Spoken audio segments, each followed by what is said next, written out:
नमस्कार साथियों, आज हम आपको ले चलेंगे इतिहास के उस सुनहरे पन्ने की ओर जहां से गुजरात के महान शासक सिद्धराज जयसिंह चालुक्य, जो आज के सोलंकी कहलाते हैं, उनकी गौरव गाथा शुरू करेंगे। ये कहानी सिर्फ एक राजा की नहीं बल्कि रावण राजपूत समाज की उन गौरवशाली परंपराओं की है जिन्हें इतिहास में अलग अलग नामों से पुकारा गया, लेकिन वो एक सोलंकी शासक थे जिन्हें उस समय चालुक्य कहा जाता था। सिद्धराज जयसिंह चालुक्य की गाथा शुरू करने से पहले हम थोड़ा सा उनका इतिहास जान लेते हैं कि चालुक्य यानी सोलंकियों की उत्पत्ति कैसे हुई। इसी तरह हम वीडियो में आगे आगे भाग बढ़ाते जाएंगे और हर वंश के बारे में, चाहे वो चौहान हो चाहे परमार हो, उनके बारे में हम आगे भी बात करेंगे।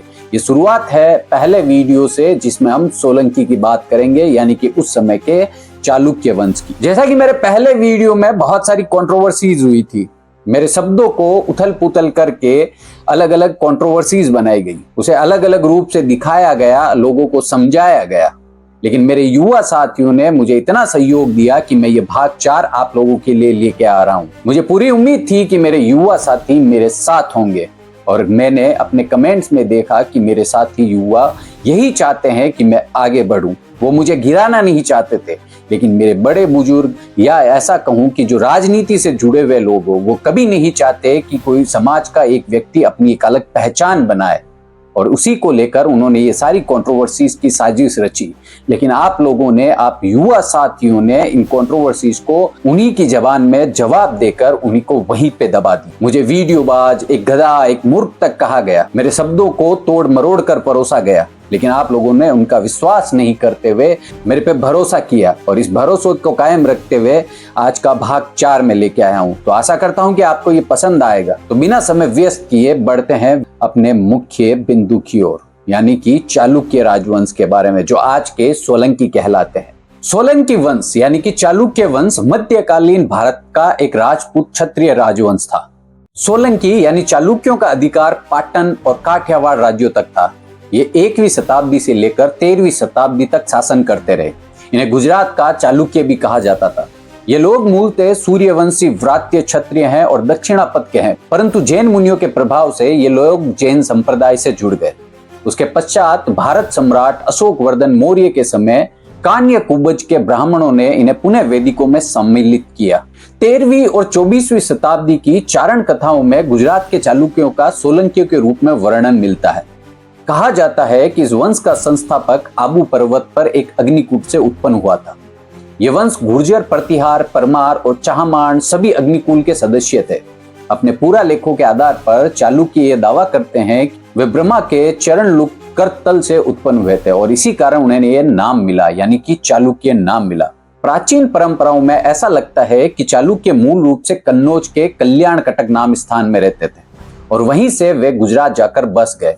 इस परिवार की 4 शाखाएं अब तक ज्ञात है। इनमें से सबसे प्राचीन मत मयूर यानी कि मध्य भारत में 9वीं शताब्दी के चतुर्थांश में शासन करती थी। अन्य 3 गुजरात और लाट में शासन करती थी। इन 4 शाखाओं में सबसे महत्वपूर्ण शाखा थी जो सारस्वत मंडल में अणहिलपतन, वर्तमान के गुजरात के पाटन को राजधानी बनाकर शासन करती थी। इस वंश का सबसे प्राचीन ज्ञात राजा मूलराज है। राजा मूलराज 142 ईस्वी में चापों को परास्त कर सारस्वत मंडल में अपनी प्रभुता कायम की। मूलराज ने सौराष्ट्र और कच्छ के शासकों को पराजित करके उनके प्रदेश अपने राज्यों में मिला लिए, किंतु उसे अपने प्रदेश की रक्षा के लिए शाकंभरी के चाहमाणों, लाट के चालुक्यों, मालव के परमारों और त्रिपुरी के कलचुरियों से युद्ध करने पड़े। इसके बाद इस वंश का दूसरा शासक भीम प्रथम है, जो 1022 ईस्वी में सिंहासन पर बैठा। इस राजा के शासन के प्रारंभिक काल में महमूद गजनवी ने 1024 में अणहिलपतन को ध्वंस कर दिया और सोमनाथ के मंदिर को लूट लिया। महमूद गजनवी के चालुक्यों के राज्य से लौटने के कुछ समय पश्चात ही भीम ने आबू पर्वत और भीनमाल को जीत लिया और दक्षिण मारवाड़ के चाहमानों से लड़ाई की। 11वीं शताब्दी के मध्य भाग में उन्होंने कलछुरी कर्ण से संधि करके परमारों को पराजित कर दिया और कुछ काल के लिए मालव पर अधिकार कर लिया। भीम के पुत्र और उत्तराधिकारी कर्ण ने कर्णाटोलों से संधि कर ली और मालव पर आक्रमण करके उसके शासक परमार जयसिंह को मार डाला, किंतु परमार उदयादित्य से हार खा गए। कर्ण का बेटा और उत्तराधिकारी जयसिंह सिद्धराज इस वंश का सबसे महत्वपूर्ण शासक थे। 11वीं शताब्दी के पूर्वार्ध से चालुक्यों का राज्य गुर्जर कहलाता था। जयसिंह शाकंभरी और दक्षिण मारवाड़ के चहमाणी, मालव के परमारो, बुंदेलखंड के चंदेल और दक्षिण के चालुक्यों से सफलतापूर्वक इन्होंने लड़ाई लड़ी। उसके उत्तराधिकारी कुमारपाल ने शाकंभरी के चहमाणों, मालव नरेश वल्लाल और कोंकण नरेश मल्लिकार्जुन से युद्ध किया। वे महान जैन धर्म शिक्षक हेमचंद्र के प्रभाव में आए। उसके उत्तराधिकारी अजयपाल ने भी शाकंभरी के चहमानों और मेवाड़ के गुहिलों से युद्ध किया, किंतु 1156 में अपने द्वारपाल के हाथों वे मारे गए। उनके पुत्र और उत्तराधिकारी मूलराज द्वितीय के शासनकाल में मुइजुद्दीन मोहम्मद गोरी ने 1178 में गुजरात पर आक्रमण किया, किंतु चालुक्यों ने उसे असफल कर दिया। मूलराज द्वितीय का उत्तराधिकारी उसके छोटे भाई भीम द्वितीय ने संभाला, जो एक शक्तिहीन शासक था। इस काल में प्रांतीय शासकों और सामंतों ने स्वतंत्रता के लिए सिर उठाया, किंतु बघेल वंश सरदार जो राजा के मंत्री थे उन पर नियंत्रण रखने में सफल हुए। फिर भी उनमें से जयसिंह नामक एक व्यक्ति को कुछ काल तक सिंहासन पर बलात् अधिकार करने में सफलता मिली, किंतु अंत में उसे भीम द्वितीय के सम्मुख झुकना पड़ा।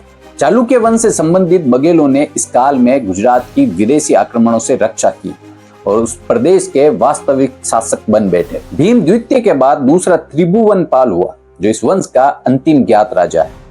ये 1242 में शासन कर रहे थे।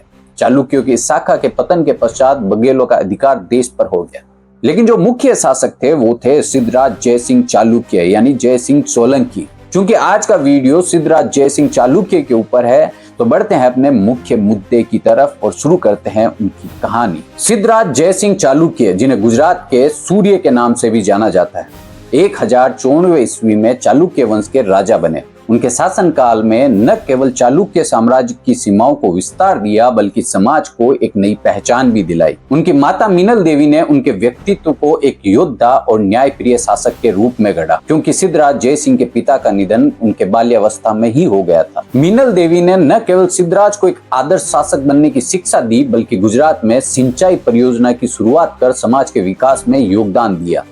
उनकी प्रेरणा से सिद्धराज ने सरस्वती झील का निर्माण करवाया, जो उस समय की सबसे बड़ी परियोजनाओं में से एक थी। जयसिंह सोलंकी केवल एक कुशल शासक ही नहीं, बल्कि एक महान योद्धा भी थे। उन्होंने 1116 ईस्वी में मालवा विजय अभियान छेड़ा। परमार वंश के शासक नरवर्मन को हराकर उन्होंने गुजरात की सीमाओं को उत्तर में और अधिक विस्तारित किया। उनकी ये विजय अवंतीनाथ की उपाधि पाने का कारण भी बनी। सिद्धराज जयसिंह की विजयों ने यानी कि उनकी जीत ने चालुक्य साम्राज्य को उस समय की सबसे बड़ी शक्तियों में से एक बना दिया। उनका साम्राज्य काठियावाड़, कच्छ, जोधपुर और जयपुर तक फैला हुआ था। क्या आप जानते हैं कि ये गौरवशाली समाज हमेशा से ही अपने युद्ध कौशल और नेतृत्व क्षमता के लिए जाना जाता रहा है। ये समाज यानी कि मेरा अपना समाज, जिसे आज राणा राजपूत नाम से जाना जाता है। लेकिन सिद्धराज जयसिंह का योगदान सिर्फ युद्धों तक सीमित नहीं था। उन्होंने गुजरात को शिक्षा और साहित्य का केंद्र भी बनाया। उनके शासनकाल में जैन पंडित हेमचंद्राचार्य जैसे विद्वानों को संरक्षण मिला, जिन्होंने धर्म, साहित्य और व्याकरण के क्षेत्र में अद्वितीय कार्य किए। सिद्धराज जयसिंह सोलंकी की कहानी केवल इतिहास का हिस्सा नहीं है, यह हमारे समाज की ताकत और विरासत का प्रतीक है। ये वीडियो आज के राणा राजपूत समाज को उनकी महान धरोहर याद दिलाने और युवा पीढ़ी को प्रेरित करने के लिए समर्पित है। अब हम जानेंगे कि सिद्धराज जयसिंह ने अपनी नीतियों और साहस से पूरे साम्राज्य को कैसे एकजुट रखा। अभी तक हमने सिद्धराज जयसिंह के प्रारंभिक जीवन और उनकी पहली विजय यात्राओं की बात की। अब हम जानेंगे उनके शासनकाल के शेष प्रमुख युद्ध, उनकी सांस्कृतिक नीतियों और उनके द्वारा बनाई गई स्थायी विरासत को। मुहम्मद गजनी के आक्रमण के बाद सोमनाथ मंदिर को पुनः खड़ा करना एक चुनौती थी। सिद्धराज जयसिंह ने इस मंदिर को न केवल पुनर्निर्मित किया, बल्कि इसे सुदृढ़ किलेबंदी और सुरक्षा प्रदान की। उन्होंने समाज को यह संदेश दिया कि हमारी धार्मिक आस्था और सांस्कृतिक धरोहर को कोई मिटा नहीं सकता। सिद्धराज जयसिंह ने मालवा और शाकंभरी यानी कि चौहान साम्राज्य पर विजय प्राप्त की। मालवा विजय के बाद उन्हें अवंतीनाथ की भी उपाधि दी गई। शाकंभरी चौहानों से संघर्ष में उन्होंने अपनी राजनीतिक शक्ति और सैन्य रणनीति का परिचय दिया। इन विजय से उनका साम्राज्य उत्तरी भारत के बड़े हिस्से तक फैल गया था, यानी कि लगभग पूरे भारत पर। सिद्धराज जयसिंह का शासनकाल न केवल युद्धों में बल्कि समाज के विकास में भी अग्रणी था। उन्होंने रुद्र महालय जैसे भव्य मंदिरों का निर्माण करवाया।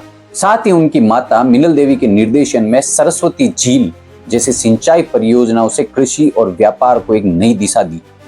राजा जय सिंह सोलंकी ने धार्मिक सहिष्णुता का उदाहरण प्रस्तुत किया। वे स्वयं सेव थे, लेकिन उन्होंने जैन धर्म और अन्य संप्रदायों के प्रति गहरी निष्ठा दिखाई। जैन विद्वान हेमचंद्राचार्य को उन्होंने अपने दरबार में स्थान देकर उन्होंने शिक्षा और साहित्य को भी प्रोत्साहित किया। सिद्धराज जयसिंह चालुक्य की कहानी केवल एक राजा की नहीं, बल्कि उस समाज की है जिसने हमेशा से अपनी पहचान और गौरव को बनाए रखा। उनकी नीतियां, युद्ध और सांस्कृतिक योगदान आज भी हमें प्रेरित करते हैं। अब हम जानेंगे उनके उत्तराधिकारी और उनके द्वारा स्थापित विरासत को। सिद्धराज जयसिंह सोलंकी के कोई संतान नहीं थी, इसलिए उनके निधन के बाद चालुक्य साम्राज्य के उत्तराधिकार का सवाल उठ खड़ा हुआ। उन्होंने अपने जीवन काल में प्रशासन का इतना मजबूत बनाया था कि उनके बाद उनके भतीजे कुमारपाल ने सत्ता संभाली। कुमारपाल ने भी सिद्धराज की नीतियों को आगे बढ़ाया और इस साम्राज्य को मजबूती दी। सिद्धराज जयसिंह सोलंकी केवल एक योद्धा ही नहीं, बल्कि एक दूरदर्शी प्रशासक भी थे। उन्होंने समाज में जातिगत भेदभाव को कम करने की कोशिश की और व्यापार, कृषि और सिंचाई परियोजना पर ध्यान केंद्रित किया। उनकी न्याय प्रणाली को उस समय के लिए अत्यधिक प्रगतिशील माना गया। सिद्धराज जयसिंह ने चालुक्य वंश की सांस्कृतिक धरोहर को समृद्ध बनाया। रुद्र महालय, सोमनाथ मंदिर और सरस्वती झील जैसी परियोजनाएं आज भी उनकी दूरदर्शिता का प्रमाण है। उन्होंने समाज को एकजुट करने के लिए धार्मिक सहिष्णुता का पालन किया, जिससे समाज में शांति और समृद्धि आई। हमारा समाज यानी कि आज का रावणा राजपूत समाज के लिए सिद्धराज जयसिंह की कहानी केवल इतिहास नहीं, बल्कि प्रेरणा का स्रोत है। यह समाज हमेशा से अपने सहिष्णुता, न्यायप्रियता और सामाजिक सेवा के लिए जाना गया है। उनकी कहानी हमें ये सिखाती है कि अपने मूल्यों पर अड़िग रहकर कैसे हर चुनौती का सामना किया जा सकता है। आपके गिराने वाले भी खूब होंगे और आपको उठाने वाले भी खूब होंगे, बस आपको डट कर रहना है। साथियों, सिद्धराज जयसिंह की यह गाथा रावणा राजपूत समाज की महान परंपरा का हिस्सा है। उनकी विरासत न केवल हमें गर्व महसूस कराती है, बल्कि हमें ये जिम्मेदारी भी देती है कि हम अपने इतिहास को जीवित रखें और इसे आने वाली पीढ़ियों तक पहुंचाएं। अब हम जानेंगे उनकी सांस्कृतिक उपलब्धियों, उनके शासन के अंतिम वर्षों और चालुक्य वंश के बाद उनका क्या योगदान रहा। इस बारे में हम विस्तृत चर्चा करते हैं। सिद्धराज जयसिंह के शासनकाल को साहित्य और संस्कृति का स्वर्ण युग माना जाता है। जैन मुनि हेमचंद्राचार्य उनके दरबार में प्रमुख विद्वान थे। उनकी प्रेरणा से हेमचंद्र कोश, कृपया नोट कीजिएगा, ये किताब का नाम है हेमचंद्र कोश, और त्रिशिष्टाल का पुरुष चरित्र जैसे ग्रंथों की रचना हुई। उनके शासन में कला, साहित्य और शिक्षा को भरपूर संरक्षण मिला। जयसिंह ने शैव धर्म को मानते हुए भी अन्य धर्मों के प्रति सहिष्णुता दिखाई। उनके समय में जैन, बौद्ध और वैष्णव धर्म को भी फलने फूलने का अवसर मिला। उन्होंने अपने शासन को धर्म और राजनीति का संतुलन बनाए रखने के लिए उदाहरण के रूप में स्थापित किया। उनके शासन के अंतिम वर्षों में चालुक्य साम्राज्य को बाहरी आक्रमणों और आंतरिक विद्रोह का सामना करना पड़ा। हालांकि जयसिंह ने अपने सैन्य कौशल और रणनीति से इन चुनौतियों का सामना किया, लेकिन उनके बाद साम्राज्य को वो मजबूती नहीं मिल सकी। सिद्धराज जयसिंह सोलंकी यानी सिद्धराज जयसिंह चालुक्य ने एक ऐसी विरासत छोड़ी जो न केवल चालुक्य वंश बल्कि पूरे भारत के इतिहास में अमूल्य है।